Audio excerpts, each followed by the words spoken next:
On dit qu'il faut être prudent quand on appelle les ténèbres, parce que parfois, elles répondent. Ce soir-là, à la radio, un jeune homme parle. Sa voix tremble, il panique. Et puis, il se met à pleurer, à supplier qu'on l'aide.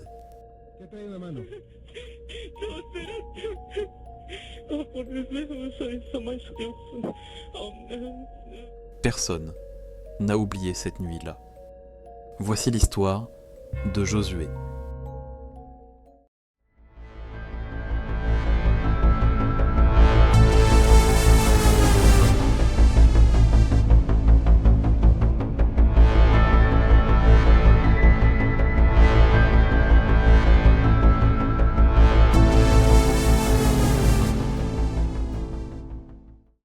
Nous sommes au Mexique, au début des années 2000. Des millions d'auditeurs s'endorment en écoutant une émission de radio culte, la Mano Peluda, la main poilue. Les gens appelaient pour raconter leurs expériences paranormales. Ce soir-là, un jeune homme appelle.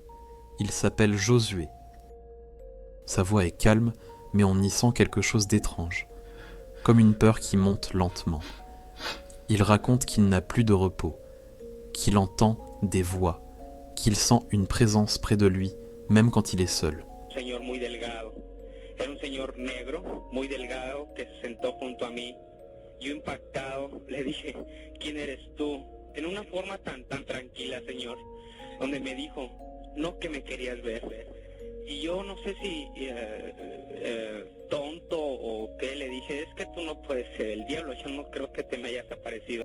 L'animateur, Juan Ramón, tente de le rassurer, sans savoir que cet appel allait devenir le plus troublant de toute l'histoire de la radio mexicaine. Josué explique qu'il cherchait le pouvoir, la reconnaissance, l'argent. Pour y parvenir, il dit avoir suivi un ancien rituel, un cercle tracé au sol, des bougies noires et du sang. Il raconte qu'il a signé un pacte et qu'à partir de ce moment, plus rien n'a été normal. Les nuits se sont allongées, les voix se sont rapprochées. Il affirme qu'il voit des ombres, qu'il entend des rires et qu'une entité lui parle, même quand il ne veut plus l'écouter. C'est alors qu'il avoue le pire. Me indicaron cómo tenía yo que hacer todo eso. Y a mi abuela la maté. Bueno, no debo decirlo así. Me duele porque el arrepentimiento me ha llegado. A mi abuela, recuerdo que la dormí con formol y repitiendo las oraciones y todo eso, bueno, hice lo que tuve que hacer. Après cet aveu, un silence s'installe dans le studio. Même l'animateur ne trouve plus les mots. Et Josué répète simplement « Je n'ai plus de paix ». À mesure que l'entretien avance, quelque chose change dans le ton de sa voix. Il dit voir une femme, il la décrit. La vez que veo y que desde ese momento está aquí conmigo. Ahorita está aquí a mis espaldas. Está con usted, ¿cómo es? Esta es una mujer blanca, muy delgada, cabello negro como a la mitad de la espalda y no tiene pies. Flota. No sé si flote porque la única vez que vi que no tenía pies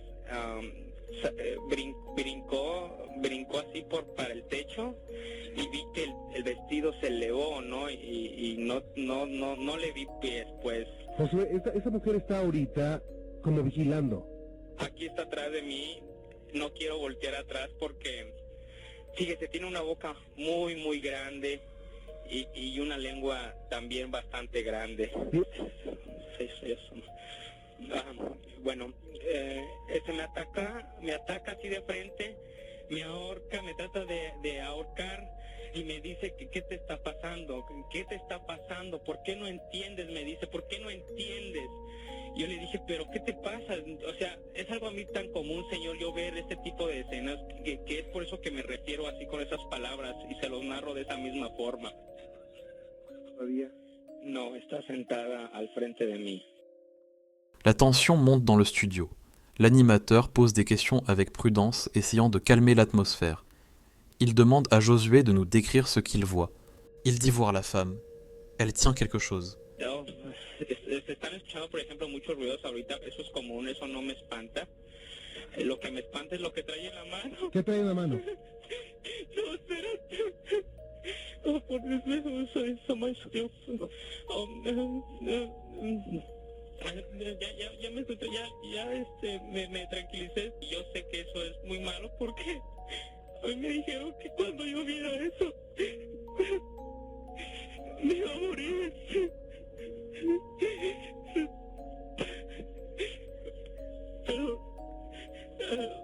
Pero yo me puedo controlar, no me va a pasar nada. Por supuesto que se puede controlar usted. Contrólese. No va a pasar nada. Devant la panique de Josué, l'équipe de l'émission décide de faire appel à un prêtre. L'homme d'église accepte d'intervenir à distance, en direct, pour tenter d'aider Josué.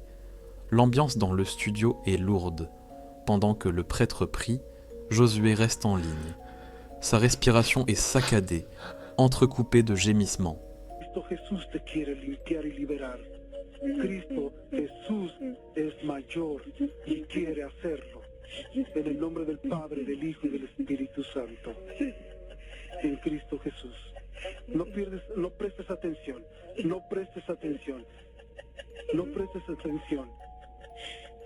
No, es que Dios mío, no, yo no escucho nada, No escuchas nada. No escucho nada. En el nombre del Padre, del Hijo y del Espíritu Santo, en este momento declárate, yo pertenezco a Cristo. Declara. Quelques instants plus tard, la ligne se coupe. L'émission termine dans le silence. Personne ne comprend vraiment ce qui vient de se passer. Pendant plusieurs semaines, l'équipe tente de le recontacter. Aucun signe.